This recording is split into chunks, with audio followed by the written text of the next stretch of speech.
First, you have some time to look at questions 1 to 6.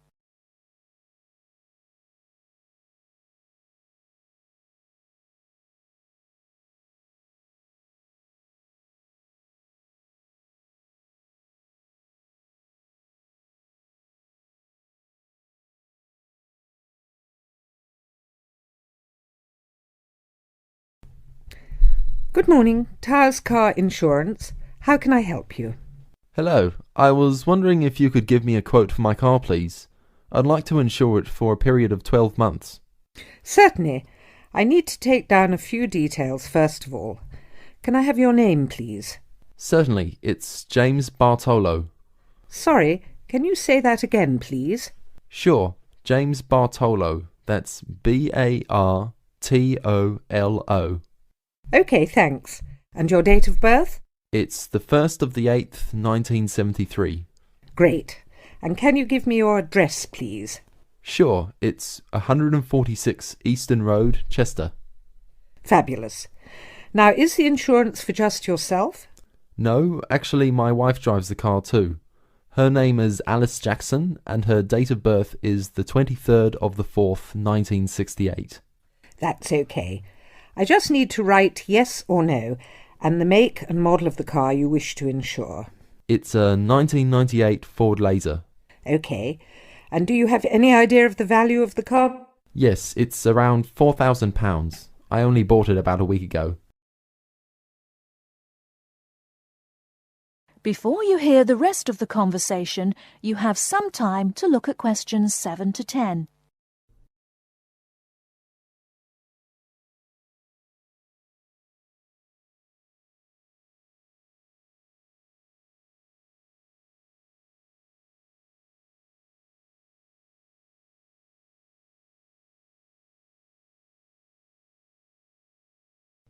Now listen and answer questions 7 to 10.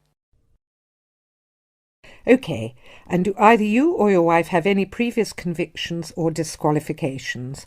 I'm sorry we have to ask this question, but of course it affects the price of the insurance cover. Not a problem.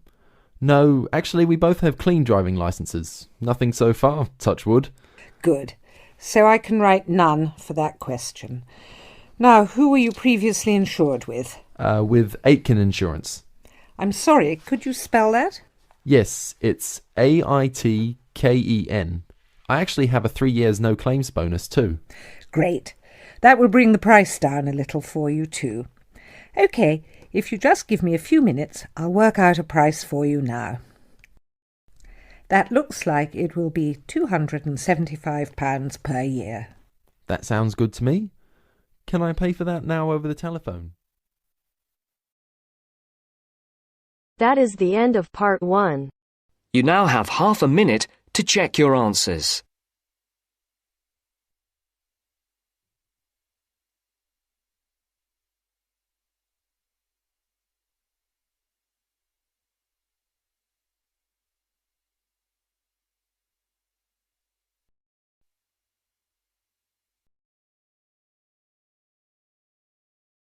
Now turns to part 2. Part 2. A conversation between Mrs. Lamb, a member of the staff in a large hospital, and Andrew, who is a student in the nursing school. Mrs. Lamb is explaining the rules about visiting hours in the hospital. First, look at questions 11 to 14.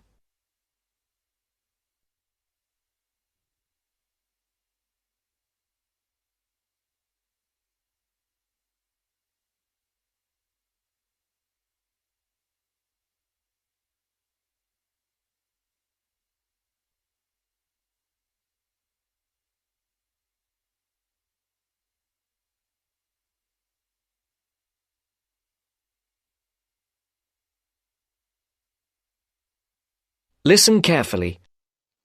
Hello, Andrew. I believe you want to know about visiting hours. Yes, I do, Mrs. Lamb. I have to fill this form out, and I'd like to have some idea why the different parts of the hospital have different times for visiting. I see. Well, let's start with an obvious one. Intensive care. People in intensive care are very sick indeed, and for that reason, we say that visitors can come between 6 a.m. and midnight. I can understand that. At the other end of the scale, our maternity patients are usually quite well, but we restrict their visiting hours from 8 a.m. to 8 p.m. We find they get very tired if we permit visitors all the time. I see. What about the surgical wards? The doctors prefer to do their rounds early in surgical, so visiting hours are 9 a.m. to 9 p.m. Surgical patients are often on very heavy painkillers, and they aren't really very good company for their visitors. But surely the visitors come to cheer up the patient, not the other way round. Of course. And often the visitors are able to help the patient a lot. That's why we allow visitors all day, the full 24 hours in the emergency ward. They help comfort the patient while they're waiting to be diagnosed. Of course, it's not just everyone who can visit a sick patient. People in intensive care can only be visited by their immediate family. What's more, we only allow 2 people in at any time. We let children of the immediate family in to visit people in intensive care, but we don't like to do it. It's very hard on the children, and it may distress the patient. However, if the patient asks for the child, and the family agrees, that's okay. What about children in maternity? Of course we let them in. They're very pleased to see their mothers. The rule in maternity is everyone may visit, up to 6 people at a time. The maternity ward is quite sociable after all. The surgical ward must be different. It is indeed. We don't allow children in the surgical ward because of the danger of infection. And as you know, we restrict the hours. There are a lot of procedures which must be carried out on surgical patients, and we only let 2 visitors come in at a time. And in emergency, people are allowed to visit all the time? Oh yes, we rely on patients' relatives to be there for them, and we permit everyone to visit the emergency department at all hours. However, we restrict it to 3 visitors for each patient. Otherwise, the room just gets totally crowded. Before the broadcast continues, look at questions 15 to 20.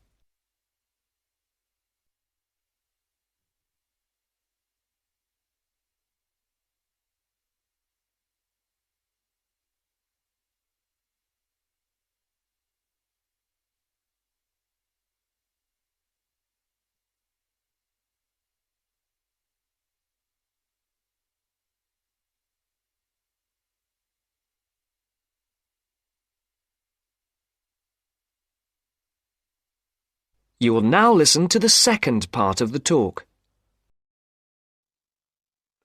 Now I have your schedule for the next week's observation sessions. Are you ready? Yes. Where do I start? On Monday, you'll be in male surgical in the morning and in female surgical in the afternoon.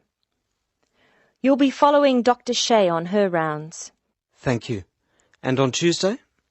On Tuesday, you'll be with Dr. Thomas in the morning and Dr. Robertson in the afternoon. No, that can't be right. You're with Dr. Thomas in the afternoon and Dr. Robertson in the morning. Do I ever get to see Dr. Kim? Yes, you'll be with Dr. Kim on Thursday and Friday.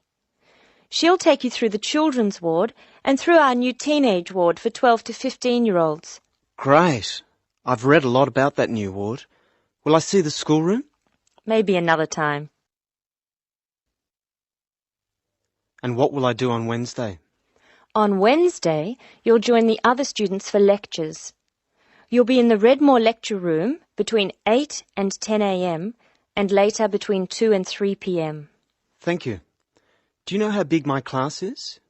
The intake this term is 200 first-year students. I'm pleased to say about 1/3 are men, which is good. Nursing used to be an almost entirely female occupation. I know. My father trained as a nurse, and he was considered very unusual. Is he still working as a nurse? Yes, he's working in a hospital in the country. I guess I just wanted to follow his example. That is the end of part 2. You now have half a minute to check your answers.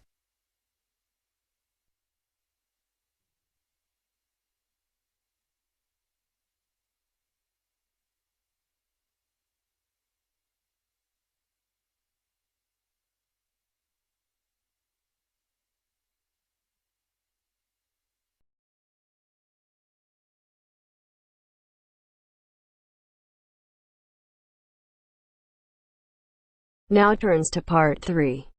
Part 3. You are going to hear the rest of the talk about family history. First, you have some time to look at questions 21 to 25.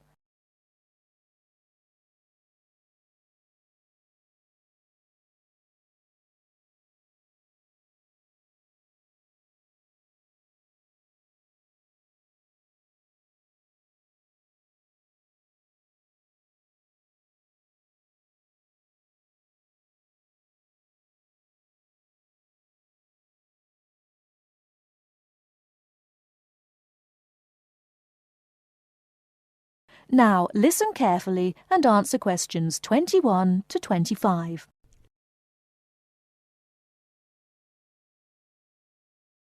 So, that's a few ideas about getting information. But what about methods of recording it?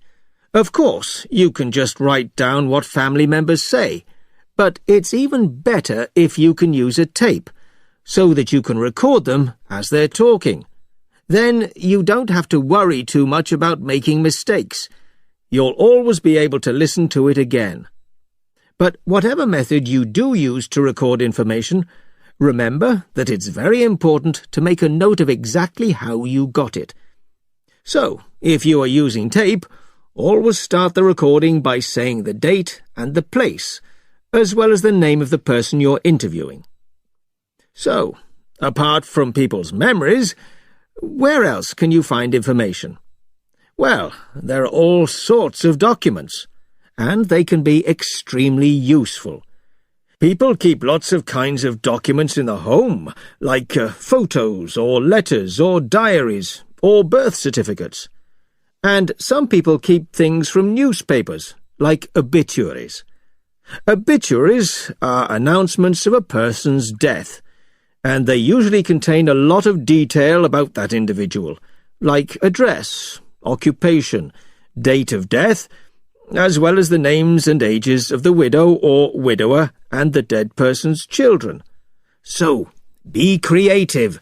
Look around your home or the home of your relatives for any items that might contain clues, such as these about your family history. Okay?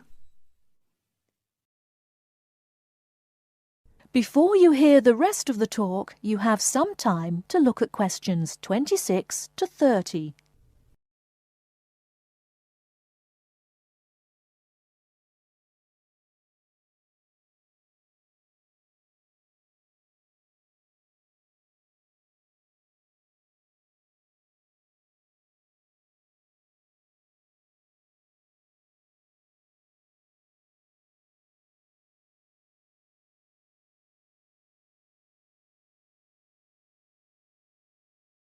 Now listen and answer questions 26 to 30. Now, you'll find that you'll collect a lot of information, so you'll need to record it in an organised way. I'd recommend that you use an ancestor chart, like this one here. Can you all see? Ancestor charts act like maps. They link 4 or 5 generations in a family tree, so they're very convenient, and they don't cost anything. You can get as many as you like. You just download them free from the internet. Then you fill them out as you go along, and for each individual you record all the key information next to their full name. It's very convenient. Now, at this point, I'd just like to give you a couple of tips about filling in the ancestor sheet. First of all, I'd advise you to use pencil, at least until you have definite evidence for the information you're recording. Secondly, as well as recording official names, I mean given names, it's worth writing any nicknames down. You know, these are the short names that people call you when they know you very well. And you can show them by using quotation marks. That's ancestor charts, then. They really do save a lot of work. Now, before I show you how to go about confirming the information you collected... That is the end of part 3. You now have half a minute to check your answers.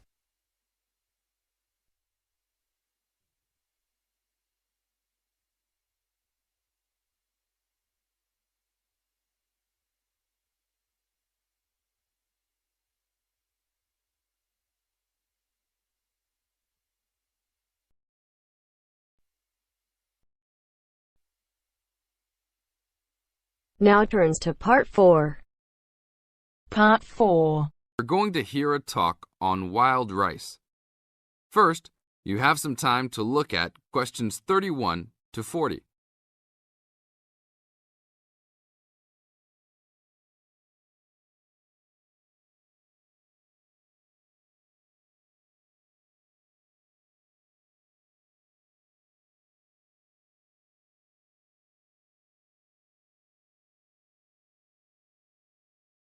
Now listen to the tape and answer the questions.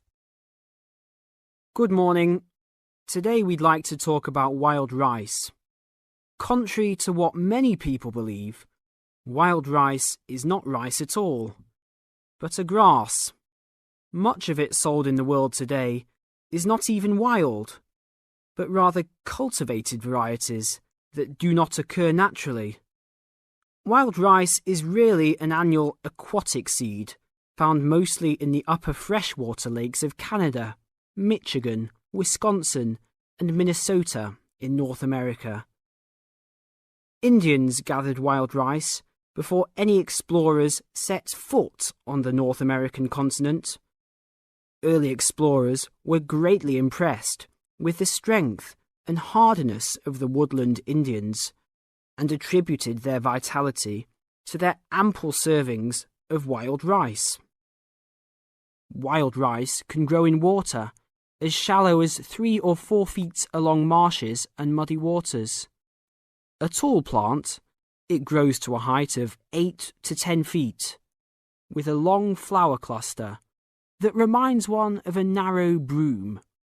The grains in their husks on the tall stalk look somewhat like oats. Truly wild rice is a challenging crop to grow, even today. It's very susceptible to failure due to weather conditions. If a heavy windstorm comes along just before harvesting, the seeds can be blown into the water, ruining an entire crop. Harvesting at just the right time becomes a matter of beating the birds to it, since wild rice is considered a delicacy by many birds living in the area. Other challenges include insects, disease, poor drainage, and high waters. If the grains are too green, they are difficult to thresh or beat out of their husks. If left on the plant too long, even a few days too long, they fall off the plant into the water. Airboats have brought about recent improvements in commercial harvesting of the wild rice, while newer techniques for parching, winnowing, and hulling have been a help in saving time and labour. Still, it takes about 3 pounds of grass seed to yield 1 pound of wild rice.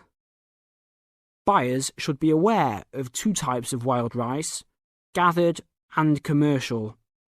Foraged or hand-harvested wild rice is gradually being pushed out of the market by hybrid commercial varieties.